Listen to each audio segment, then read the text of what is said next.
doncs ara parlarem de la part de programa de Sobiranies i Poder Popular.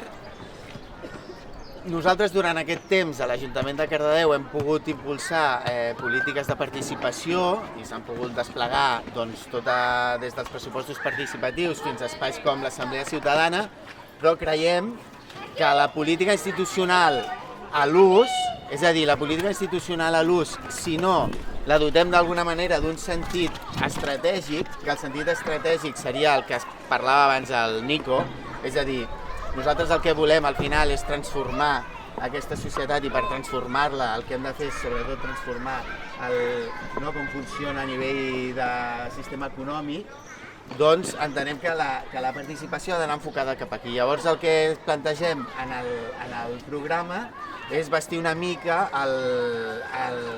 inspirant-nos també amb la idea de les companyes d'Hernani que van venir a explicar la proposta aquí, doncs vestir una arquitectura municipal que permeti que els diferents agents puguin decidir sobre aquestes qüestions que tenen a veure amb el desplegament de les sobiranies. Llavors hi ha diferents espais com el Fòrum de Sobiranies o les diferents comissions sectorials en àmbits de sobiranies que han de ser aquests espais que dinamitzin i que d'alguna manera puguin ser des d'on comencem a pensar en com es pot planificar l'economia a nivell municipal. Això seria una de les parts del programa.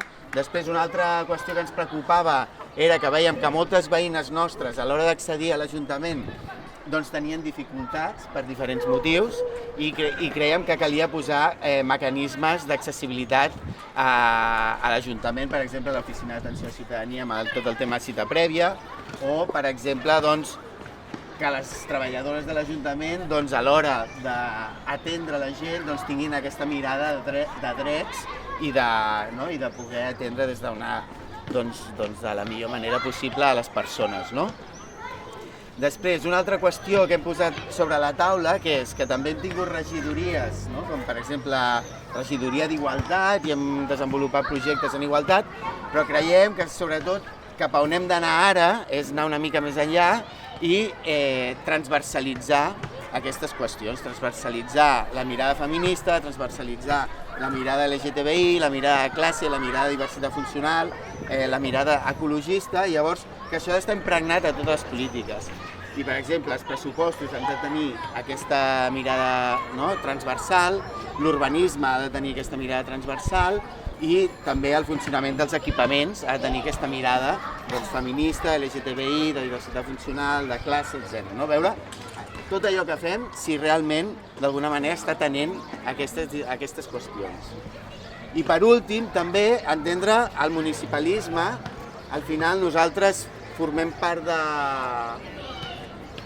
d'un moviment, formem part d'una estratègia més àmplia d'alliberament, que vol l'alliberament nacional, social i de gènere dels països catalans i, per tant, entenem que des dels municipis també hem de participar d'això i hem de ser d'alguna manera punta de llança del que és l'alliberament nacional, social i de gènere del nostre poble.